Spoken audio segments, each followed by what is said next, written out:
Bonjour, c'est Teddy Papavrami, directeur artistique des variations musicales de Tané. J'ai l'immense plaisir aujourd'hui d'être avec Nicolas Hallstatt, un fabuleux violoncelliste que j'ai découvert relativement tard. En fait, j'entendais parler et j'ai été absolument frappé en fait dès la première écoute. C'était un disque, c'est à travers un disque que je l'ai découvert. Et voilà, bonjour Nicolas, merci beaucoup d'être avec nous. Bonjour Teddy. Alors, ce qui m'a frappé dans cette première impression que j'ai eue comme ça, c'était vraiment un choc, hein, en tant que violoniste, instrumentiste à cordes, c'est que j'ai trouvé que, tu avais une capacité très rare d'être à la fois, dedans, enfin dans cette expressivité caractéristique des instruments à cordes, mais en même temps comme un peu au-dessus. Heu heu comme si tu surplombais tout en étant pleinement dans l'instrument et dans la chair. Enfin, je pense que tu vois ce que ça veut dire, c'est des métaphores évidemment. Heu, à à partir de quand as-tu le sentiment, si tant est que c'est arrivé, une prise de conscience comme ça, à quel moment tu as eu le sentiment de trouver cette espèce d'équilibre qui, moi, me semble très rare et idéal? Ah, je pense, moi-même, j'ai jamais pensé, co dans cette manière, mais je pense si Mmh. on regarde un peu son passé et il y a toutes les choses qui se passent quand même, beaucoup de choses se passent, en enfance, quand on fait les Oui, choses intuitivement. On ouais. regarde, comment on a été, élevé, les influences des profs, de ce qu'on a écouté et je pense une très bonne influence, c'était que mes parents ne sont pas des musiciens. Ah Alors, bon?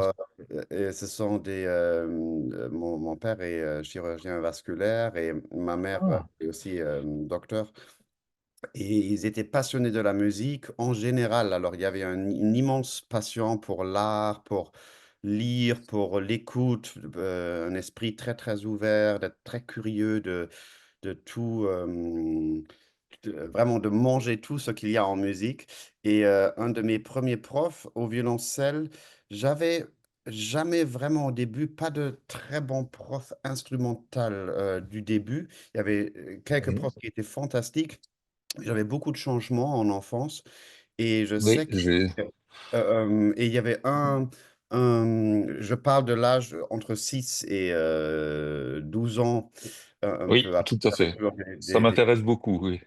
Mmh. et il y avait un professeur qui était, plutôt violoncelliste, baroque. Alors, il jouait, j'ai aussi fait, du Brahms avec lui, mais on a fait quand même des suites de Bach, du Boccherini et c'était lui qui m'a, fait rencontrer, pas en personne, mais musicalement Anna Bilsma. Alors quand j'étais Oui. petit, pratiquement seulement entendu du Anna Bilsma. J'étais très fasciné par le baroque et j'étais très, vraiment fasciné aussi de la personne Harnoncourt. Tu peux t'imaginer quand on a l'âge de 12 ans et on n'a pas d'internet, mais il y a peut-être un reportage où on voit Harnoncourt qui est à Salzbourg et qui parle de Mozart avec ses capacités de langage incroyables et c'est très impressionnant de rencontrer une personne comme ça. Alors, j'étais très fasciné par tous les enregistrements de Harnoncourt et l'autre personne qui m'a beaucoup fasciné, c'était Gidon Kremer.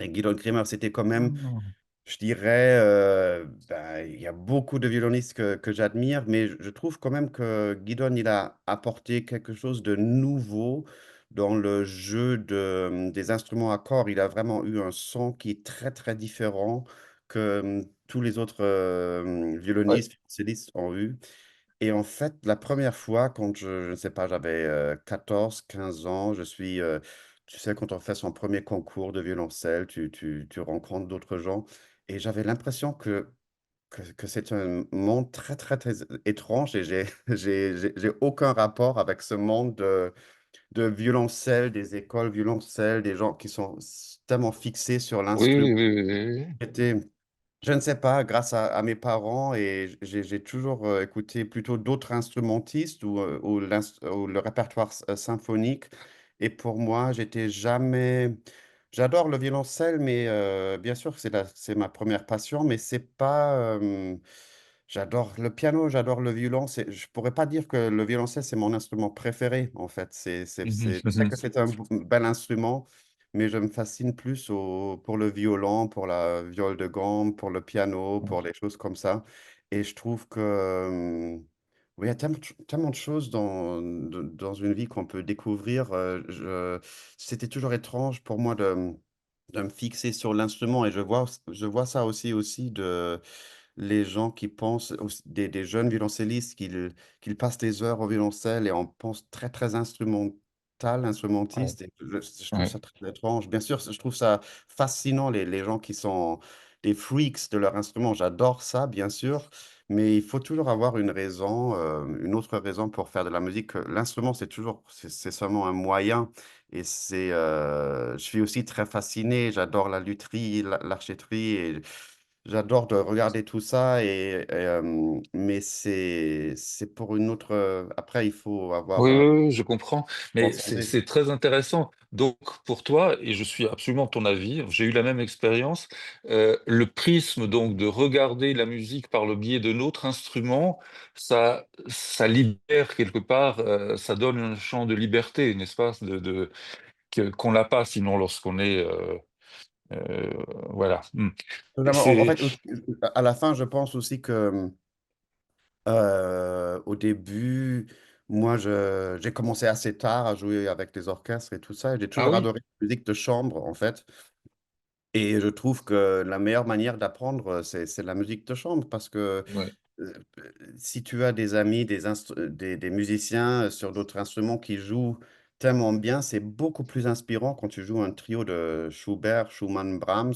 Et à un moment, tout le monde partage une certaine phrase dans des différentes manières. Et quand tu vois comme tes amis font ça au violon ou au piano beaucoup mieux que toi, ça t'inspire et tu apprends beaucoup plus quand tu échanges oui, bien sûr, bien sûr, bien sûr. avec d'autres Oui, instruments. mais Et alors ouais. du coup, ça change un peu ma manière de penser parce que vu ton artisanat instrumental qui pour moi est absolument incroyable, tu as trouvé un équilibre de jeu qui me semble absolument parfait. Et du coup, je pensais que tu avais au contraire été focusé là-dessus. Mais alors, du coup, comment tu as acquis alors cette patte sonore romantique que tu possèdes aussi au plus haut degré? Et cet équilibre des deux mains, euh, parce que c'est vrai que ça, c'est impressionnant. Si tu me dis que tu es plutôt parti sur la musique comme ça et que voilà, à 15 ans, tu te sentais pas non plus complètement. Alors, quand est-ce que c'est venu cette construction physique par rapport à l'instrument, même si elle correspond toujours à des idées musicales, évidemment. Mhm. Ben, je pense que ce qu'on me dit, et ça, je peux pas le dire parce que je l'ai pas en mémoire et j'ai Mhm, plus mhm, entendu des enregistrements de moi avant l'âge de 17 ans. Alors, mais tout le monde m'a toujours dit que, paraît-il, quand j'étais petit, j'avais mhm. toujours c'est toujours l'attitude et c'est toujours le son que tu as en tête, en fait. Ouais. Quand tu entends des grands chanteurs ou instrumentistes, tu entends un son et voilà, tu sors avec ton instrument, tu compares, tu veux avoir ce son. Alors, tu cherches. Alors, et je trouve que la recherche et l'esprit ouvert c'est beaucoup plus important que quelqu'un qui te dit, voilà, va au Chevalet ou cherche ça. C'est un peu aussi inexplicable. Bien sûr, nous deux, on enseigne aussi et bien sûr, on peut toujours apprendre aux gens Oui. les paramètres, le contact, la vitesse Mm. d'archet, de chercher. Mais à la fin, c'est ton corps, ce sont tes sensations, c'est ton esprit, c'est ta volonté, c'est ta volonté de rechercher et ça, c'est quelque chose que tu peux pas vraiment, tu peux dire, voilà, 1 millimètre, un poids de plus ici, mais à la fin, c'est la personne qui cherche. Et quand j'étais petit, je pense, ce qu'on m'a dit, que j'avais toujours une sensation pour une sonorité. Je voulais toujours avoir un son assez rond. Mhm. Euh, Oui. et après, je pense quelqu'un qui m'a beaucoup aidé, vraiment qui m'a construit. Ça, c'était 4 années chez Marcio Carnero qui m'avait. Oui. Que j'ai Ouais, connu, oui, oui. ouais.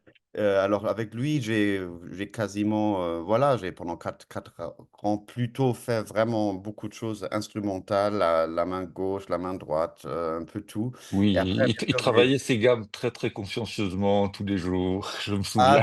je trouve ça impressionnant et bien sûr, j'avais 14 ans, quand je suis entré et ce que j'ai trouvé fascinant, c'est la fascination de l'artisan, que quelqu'un qui se fait plaisir de passer une Oui, journée à faire des gammes ouais, et de faire de la musique avec ça. Quand on dit c'est pas une ouais, gamme pour la ouais, technique, mais c'est une phrase, ouais, c'est une mélodie, on travaille sur ça. Et ça, il avait vraiment il était obsédé par ça, il avait une grande fascination. Et quand on a 14 ans, on a le temps, et on a la volonté. Ça m'a beaucoup oui. impressionné. Alors j'ai beaucoup travaillé pendant ce Mhm. temps et grâce à lui, j'ai beaucoup appris. Ouais. Ouais, ouais. Bah écoute, en fait, j'avais préparé plusieurs questions et tu as répondu à la plupart parce que beaucoup de mes questions étaient sur ton parcours, parce que cette année à année, on essaye justement d'éclairer un peu le public sur la manière dont se construit, se fabrique un musicien, parce que le public, il a une idée, je me rends compte, qui est extrêmement vague en fait, et il ne comprend pas très bien, et après, il a du mal à comprendre comment se fait-il à 16, 18 ans, il y a des gens qui jouent très bien et ne se rendent pas compte qu'ils ont quand même un long passé d'étapes et de recherche.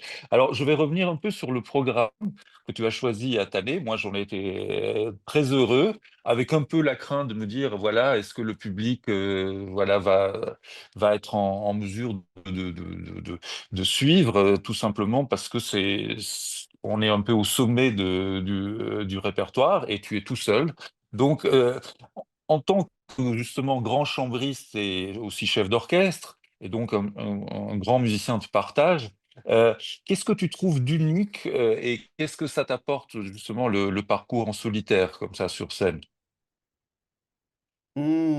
C'est un peu une méditation, quoi. C'est le fait qu'il faut être capable de vivre avec soi-même.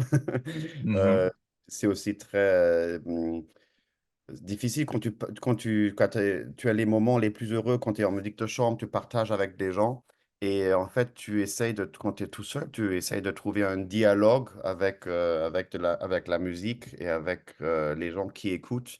Tu cherches un dialogue d'une différente manière parce que tu ne peux pas partager la scène avec d'autres gens. Alors, tu vas vraiment dans une zone, je dirais, c'est assez bouddhiste ou de mhm, méditation où mhm, tu essaies de te détendre tellement ton esprit est tellement ouvert que tu peux parler avec. Ça a l'air mhm. un peu un truc fou, Non, non, non, non, mais si, si. mais que tu es tellement libre d'esprit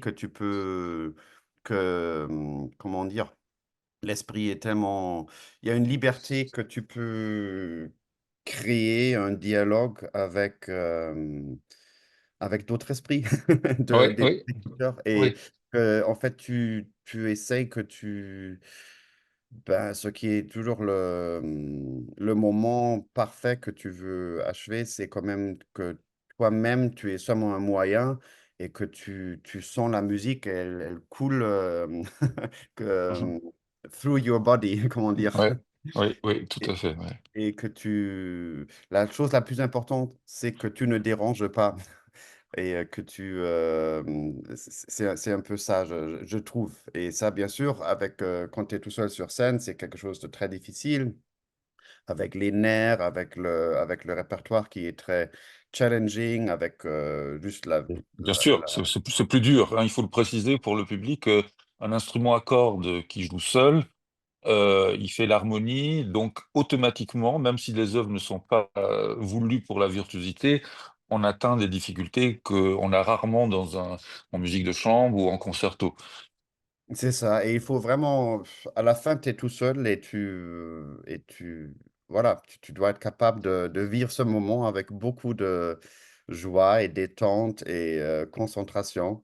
Et c'est Ouais. plutôt un grand challenge que je ne veux pas, que je veux avoir dans ma vie, en fait. I don't want to, comment est-ce qu'on dit? Je veux pas avoid, comment est-ce qu'on Oui, dit? éviter.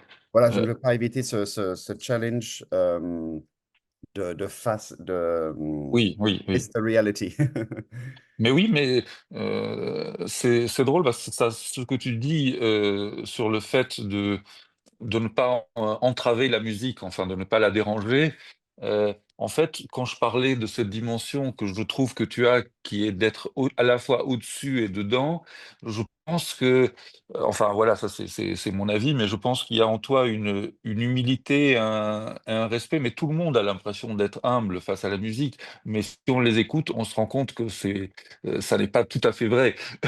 Et il y en a vraiment qui trouvent ce ton. Je pense à voilà, quelqu'un qui habitait près d'ici, Dino Lipati, au piano. Bah voilà, là, on a l'impression, soudain, on se dit, ah oui, c'est autre chose. Et voilà, c'est pas du tout pour te faire des compliments, mais moi, quand je t'ai écouté, je me suis dit, mais c'est le premier instrumentiste à cordes où je vais ce sentiment-là. Donc voilà, encore une fois, c'est pas des compliments en vain, c'est juste, je suis curieux, d'où mes questions, de comprendre comment, voilà, qu'est-ce qui a fait. Il y a une part de hasard et de chance aussi, que voilà, que tu en es là. Alors, est-ce que tu as déjà interprété la sonate de Kodai? Oui, j'ai commencé ça très, très, très tard dans ma vie. Mhm, Peut-être il y a 5 6 ans, j'ai commencé à apprendre ça. C'est toujours une œuvre que j'ai adorée. Et peut-être mhm. j'avais pas toujours comment dire, j'adorais cette musique et je voyais que, voilà, c'est pas encore dans mes mains. Il faut vraiment construire les mains. C'est un truc qui demandent vraiment des qualités instrumentales et des qualités physiques qu'il faut vraiment construire. Il y a vraiment des muscles et des os qu'il C'est faut vrai, oui. pendant des années. Et je me suis dit, ah là, il faut faire ça. C'est un peu notre Mount Everest pour Oui, les violoncellistes. C'est un peu comme peut-être la sonate de Bartók pour vous. Et exactement. Oui. Oui. voilà. Et en fait, tu ne veux pas manquer de faire Bah ça non. dans ta vie. Et Oui. ça prend vraiment des années. C'est pas une chose qu'on apprend dans quelques semaines. Bien sûr, on peut apprendre ça dans quelques semaines et on joue ça. Mais je dis ça aussi toujours à mes élèves quand tu veux jouer. Moi, commence à me sentir assez confortable avec des œuvres que j'ai jouées depuis 10 ans qui ont dormi, Ouais. rejoue, et après jouer une pièce 20 ou 30 fois, ça commence lentement à être un ami et Ouais. il faut toujours bien dormir, être en forme et tout ça. Alors il faut pas se faire confiance seulement à l'expérience, mais cette Sonate Ouais. Codaï, c'est une pièce qui va nous accompagner pendant toute la vie en Bien sûr. différentes phases. Et c'est un peu comme well, high sports, c'est aussi un peu ça. Oui, bien sûr. C'est- Bah oui. Mais justement, je suis très très curieux parce que de t'écouter là-dedans, parce qu'à vrai dire, je pensais que c'était une chose que tu avais beaucoup joué, enregistré, parce que tout simplement, il me semblait que tu avais exactement les qualités requises pour pouvoir le faire. Et là, ça éclaire bien aussi ton rapport au travail, à la construction, qui n'est pas d'aller vite et de juste jouer une chose, comme ça arrive trop souvent. Mais revenons sur le plan physique donc, et technique de l'œuvre. J'imagine que les difficultés sont partout, mais est-ce que tu sens plutôt à la main droite, à l'archet, avec des points de contact, avec des changements de position qui sont très, très complexes? Est-ce que c'est plutôt la main gauche? Ou est-ce que c'est les 2? Est-ce que c'est l'intensité? Alors après, je ne parle pas de la musique, de la construction, de l'univers, tout ça, c'est encore un autre aspect. Mais voilà, comment tu sens cet artisanat dont tu parles? Vraiment dans les deux mains, je trouve ça très Mmh. intense de main gauche et main droite de la même manière. En fait, on a tout, on a beaucoup de doubles cordes et Oui, de oui. jouer des doubles cordes avec pendant une demi-heure, il faut vraiment créer des muscles qui sont vraiment Ah, en forme dans la main gauche et aussi dans la main droite. Et aussi le contrôle de la vitesse d'archet, aussi, pas seulement la vitesse, mais dans le deuxième mouvement qui est peut-être le mouvement le plus difficile, d'avoir ouais, vraiment un contrôle sur un mouvement lent, d'avoir une sonorité que tu peux contrôler, que tu peux développer et qui est indépendant de la main gauche, que tu as vraiment des phrases, tu as ouais, des pizzicato de la main gauche pendant tu as des chants éternels. Ça, c'est très, très, très difficile et pour ça, Ouais, même si tu as très, très, très bien travaillé, il faut être vraiment très concentré dans le moment, d'être tellement détendu, de refaire ce que tu fais à la maison, parce que on sait tous Oui. faire des choses à la maison qu'on peut pas tous faire en scène aussi. Et, Oui, c'est- ça, ce sont quand même des choses il faut aussi préparer pour ces moments-là. Et ça, c'est un truc que je trouve on ne fait pas assez peut-être en musique. On fait ça parce qu'à la fin, moi je suis un grand fan du tennis et je parle beaucoup avec des amis je ne veux pas oui, dire que c'est plus facile, mais en fait on ne parle pas de... Dans le sport, tout le monde a un team. Si eh quelqu'un oui, va bien sûr. à Wimbledon, tu as un docteur qui Ah prend soin oui, de toi, tu as un coach psychiquement qui t'aide et tu as un plan, tu as un schedule, tu, ouais. voilà, tu te lèves à 7 heures, tu manges seulement ça, you go for a run, tu, Ah tu, tu, oui, tu fais des exercices, tout ça. Et ça, nous, on est tout seul. Tu sais, quand on est aux tournées dans les chambres hôtels, c'est à toi-même de créer tout ça, de te dire, je vais y arriver, je m'exerce à 7 heures, d'abord je fais ça, ouais, que tu ouais, as un ouais, plan. Et il faut une ouais. énorme discipline, je trouve, pour chaque musicien. Et, Oui, dans le sport, on a un cadre pour ça. Et nous, on n'a oui, pas oui, de musique. pas Et du tout, c'est vrai.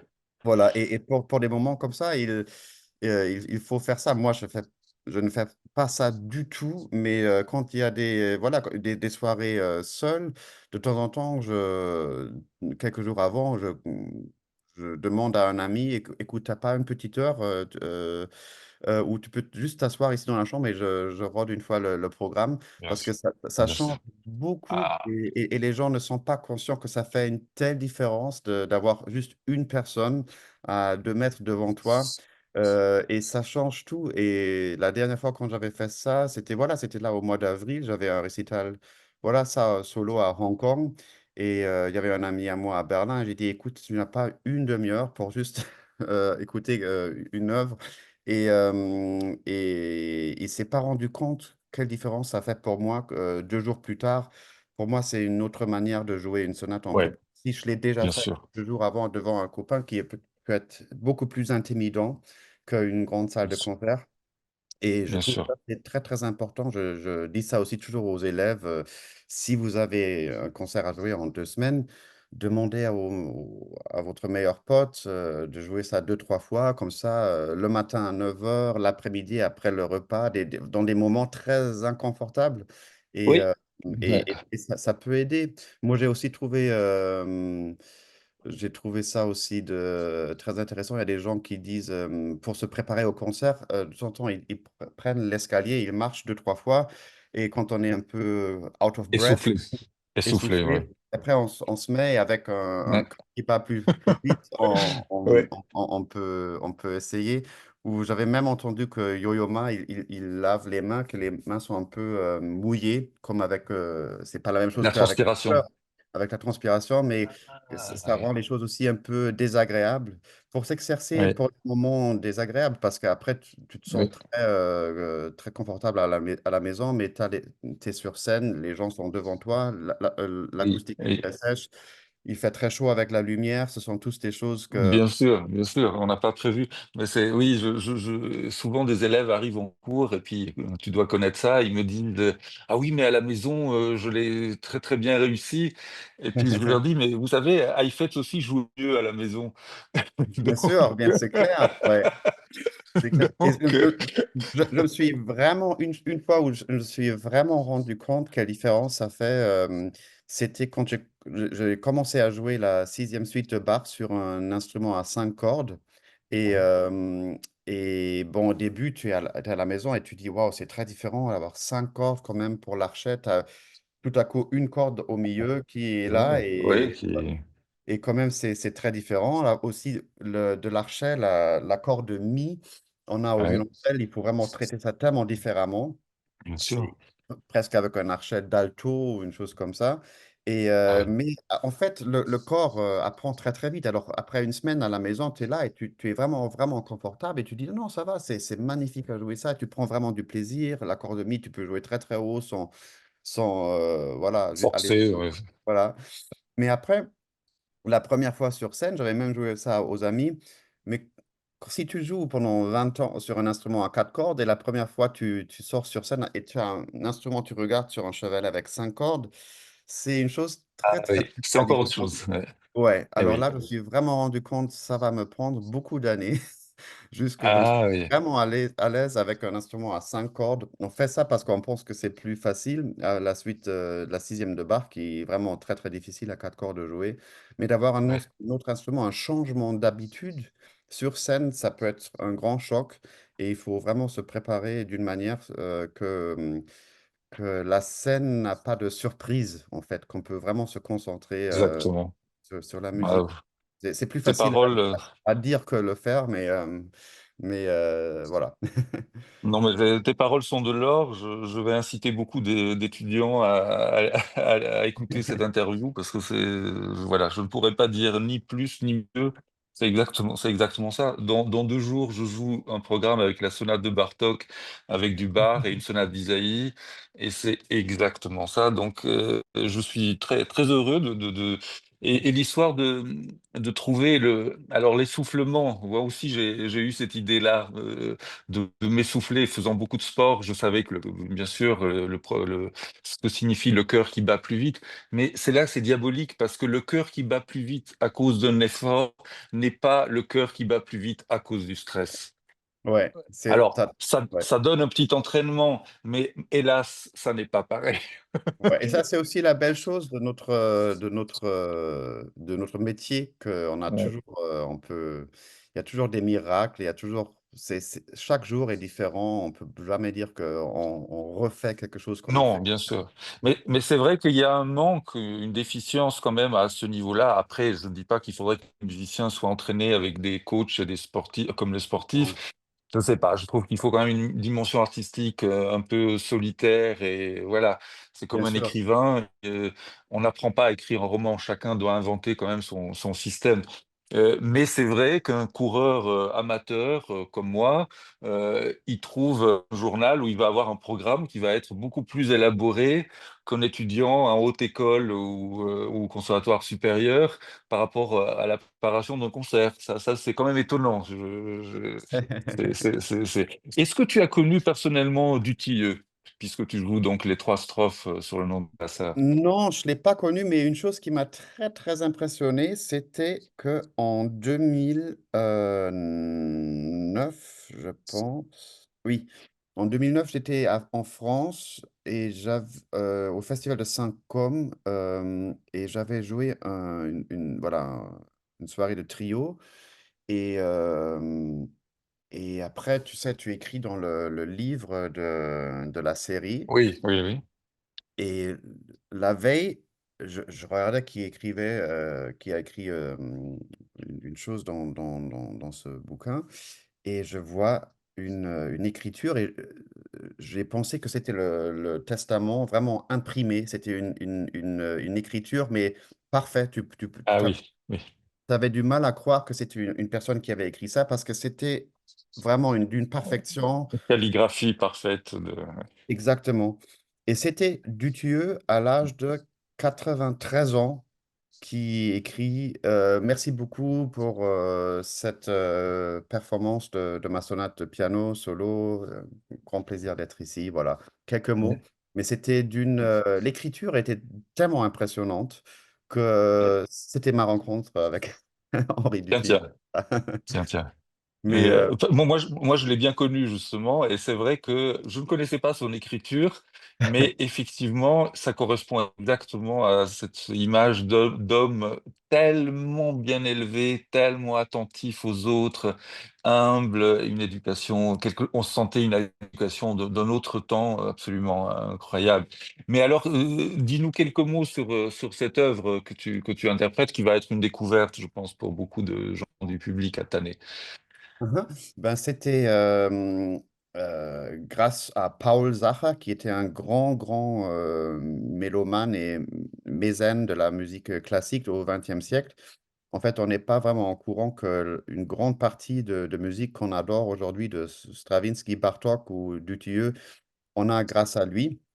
Parce qu'il a fait les commandes, il avait aussi les moyens de payer pour, ses œuvres Et quand il avait son 70e anniversaire, Rostropovitch avait demandé à, je pense, 12 compositeurs d'écrire des morceaux pour célébrer ses 70 ans. Et c'était Benjamin Britten, je pense, qui avait inventé le thème Sacher. Alors, il a pris les lettres de l'alphabet S, A, Mhm. C, H, E, R et de créer une mélodie autour de son nom. Alors, il a pris ben, le S en allemand, si c'est un mi bémol.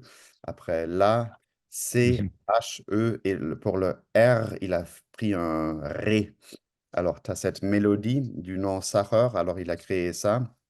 Et des autres compositeurs, ils ont fait des variations sur ce thème du nom Sacher. Et Dutilleux, il a écrit une première strophe où il découvre cet univers. Excuse-moi, je vais juste... Oh, je t'en prie, je excuse-moi pour ça. t'en prie. Mais- Euh, Et Dutilleux, il a écrit une première strophe sur ce nom Sacher et il utilise une manière d'accorder le violoncelle d'une Ah manière oui, oui. très, très, très spéciale. Personne n'a fait cette scordatura, comme on dit. Mhm. Alors, j'étais inspiré de programmer cette pièce parce que dans ce programme, il n'y a pas une seule pièce où on va entendre le violoncelle dans une scordatura normale. Le violoncelle, normalement, il est accordé en quinte, Ouais, la, ré, ouais, sol et ouais, do. Et dans la sonate de Kodai, on a une autre accordement. On a la, ré, ouais. fa dièse et si. Et dans la pièce de Dutilleux, on a la, ré, fa dièse et si bémol, qui fait vraiment un accordement très, très, très, très spécial. Alors, le violoncelle sonne très différemment parce que les Bien cordes sûr. sont moins tendues. Oui. Et le violoncelle a un son beaucoup plus sombre et on peut faire voilà, différentes choses que sur un instrument qui est Ouais. accordé d'une différente manière. Et alors d'abord, Dutilleux, il avait écrit cette première strophe et après il avait ajouté plus tard les deux strophes, la deuxième et la troisième. Alors on a une petite œuvre voilà, une petite sonate en fait très très très très courte, mais Mhm. très fascinant. Et c'est une pièce que j'ai jouée très souvent maintenant, vraiment depuis oui, 20 ans et que Mhm. j'adore toujours ajouter dans les programmes. Et après, il faut savoir que la cinquième suite de Bach, c'est aussi euh, avec une scordatura. Ouais, Déjà, Bach, il avait expérimenté avec tout ça. En fait, c'était pas le premier. Vous connaissez bien sûr les sonates de Bieber, où voilà, ouais. chaque sonate a un autre accordement. Et je trouve ça très, très, très intéressant que voilà, un génie comme Bach, il avait expérimenter d'une manière très scientifique avec l'instrument, avec les tensions de l'instrument qui change Ouais, la ouais. couleur.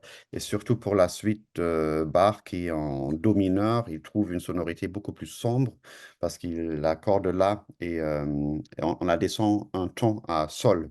Comme ça, on peut avoir vraiment un do mineur avec des cordes à vide et que Oui, oui, oui. ça change vraiment beaucoup l'esprit de cette œuvre. Alors, Bien sûr. pendant toute cette soirée, le violoncelle va toujours être, Il ne sera jamais accordé de voilà, la manière c'est traditionnelle. ça. Euh, mais est-ce que tu changes d'archet quand tu joues lors de ce programme pour jouer Bach et pour jouer Oui, Die ouais, pour Bach, je joue un autre modèle d'archet. C'est un archet moderne, mais c'est un modèle du 18e siècle. Même pas, ben, il y avait tellement de différents modèles au 18e siècle que dans chaque pays, dans Oui, chaque ville, oui, oui, tout était un oui, peu différent. Mais je ouais, joue un archet dans cette pièce qui, un archet, un modèle très, très, très bizarre. J'avais demandé à quelqu'un de faire une fois un archet pour moi pour les concertos de Carl Philipp Emanuel Bach. Et oui, jusqu'à maintenant, j'aime beaucoup utiliser cet archet qui est le modèle baroque, mais un peu plus long, en fait, ce qui est très agréable parce qu'il y a oui, beaucoup d'archets modèles baroques qui sont assez courts. Et ouais, ouais, là, on c'est a un un peu peu plus. frustrant. C'est ça. Alors, Ouais, pour la suite de Bach, j'utilise toujours ça. Et ouais. pour les deux autres pièces, je vais utiliser un archet modèle moderne, mais plus Mhm. ancien. Ouais. Alors justement, tu parlais du savoir de Bach sur les instruments pour lesquels il composait. Il se trouve qu'il jouait apparemment très bien du violon, il jouait de l'alto, mais à ma connaissance, pas de violoncelle. Comment est l'écriture pour un violoncelliste de Bach au violoncelle? On dit entre nous, entre musiciens, qu'il y a des compositeurs qui sont gauches pour l'instrument.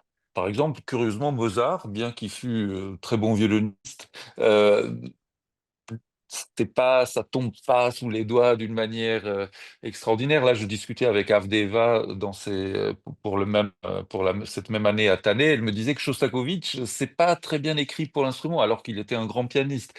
Donc, quel est ton feeling par rapport à Bach en tant qu'artisan?